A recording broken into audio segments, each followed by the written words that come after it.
Welcome everybody to FITCSP. In my last video, 3 options to build your credit, I gave you 3 options that you can do to help you build or reestablish your credit.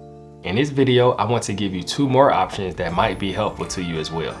If you didn't watch the previous video yet, please check it out. I will put the link to it in the description box below. Just like I did in that video, I'll explain the options and how they work. I also want to give you some advantages and disadvantages to these 2 options today. These 2 options are simple in process and can be used the same way as the previous 3 options to either help you build or reestablish your credit. So continue to watch as I dive into it right after this.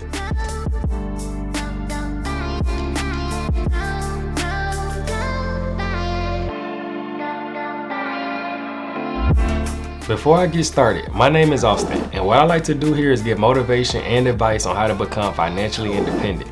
The 2 options that I want to go over today is getting a cosigner to sign for a loan with you or being added as an authorized user on somebody's credit card. The first option of a cosigner is a person such as your parent, close family member, or even a friend that will be responsible for paying back the loan if you don't. The point of a cosigner is to use somebody else's credit to help you get approved for a loan. This is good if you haven't established any credit history or if you had financial difficulties in the past and you can't get approved for a loan by yourself. A cosigner needs to have above average credit and solid income. When you are applying for a loan, a lender will be more confident to approve it when 2 people are responsible for repaying it, especially when one of them is a well-qualified borrower. Now that we have gone over what a cosigner is and how that works, I want to give you a few advantages. The advantages are these. First, you should get approved for the loan that you are requesting, as long as the cosigner has good credit history and income and don't have any active bankruptcies or active judgments. Second, lower interest rates. When a cosigner has good credit and a higher credit score, you will tend to get lower rates than if you have none to bad credit and a lower credit score. Third, there is no additional fees or cost to have a cosigner. And lastly, your cosigner doesn't have to stay on a loan for the full term. If you want to remove the cosigner, you can refinance the loan into your name solely. Once you build your credit up enough to where you can qualify on your own, then you can refinance. This is helpful if the cosigner needs to be removed for whatever reason, they have that option. Now, let's get into some disadvantages of having a cosigner. First, the cosigner is responsible for the loan even though they might not ever make a payment. So if you don't pay the loan, then they must pay the loan.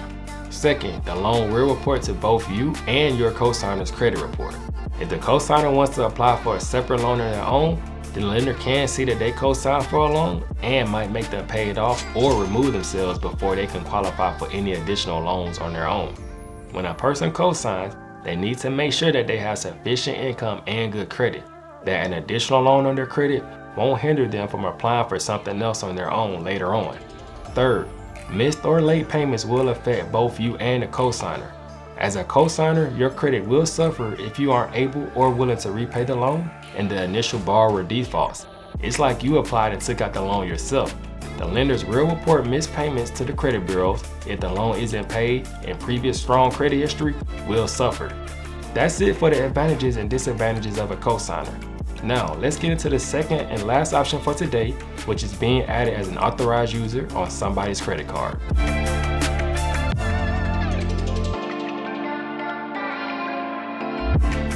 An authorized user is someone who has permission to make purchases using your credit card but is not legally responsible for repaying the debt. Adding someone as an authorized user to your account can help them establish a credit history and improve their credit score.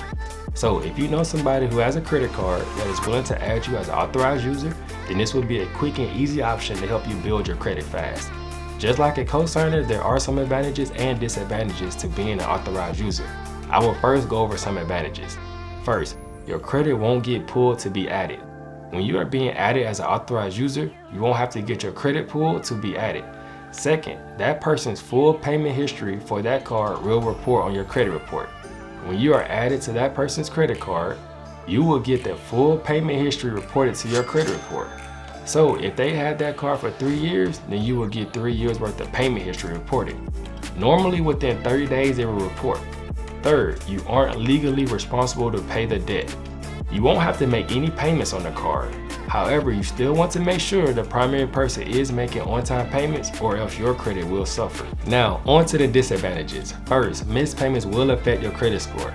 If the primary cardholder doesn't make or have missed payments, you will have a negative payment history reported.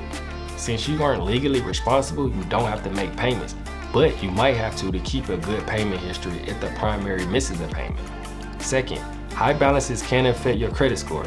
If that card has a high utilization percentage, then your credit score can be lowered. Understand that any credit cards need to have a utilization under 30%. If the card is always maxed out, it won't help your credit score get any higher and can possibly lower it. Third, you can be removed or the card can be closed without your consent. The primary card holder can remove you without you knowing, or they can close out the card without your knowledge. And if that happens, you will lose all of the credit history that you gained from being added as an authorized user. Since we have now gone over both getting a cosigner to sign for a loan with you or being added as an authorized user, you now have some options to help you get started or rebuild your credit. To sum this video up, when you have a cosigner, this will help your chances of getting approved for a loan easier. Just remember that the loan will report to both you and the cosigner's credit report each month. With that being said, you want to make sure that you are making on-time payments, because if you don't, it won't just affect your credit, it will also affect the cosigner's credit as well. And if you find somebody who lets you become an authorized user, you want to make sure that they have good payment history and that they aren't keeping a high balance. Even if the payment history is good, high debt utilization can still affect your credit score. I hope you find this video helpful and you can start taking action today to start getting your credit intact. I want you to always use common sense when dealing with your finances. If you need any help, you can go to my website, FITCSP.com, to book a coaching. If you got value out of this video, consider subscribing to the channel and hitting the notification bell to get alerts when I upload a new video. Thanks for watching FITCSP, Financial Independence Through Common Sense Practice. Until next time, peace.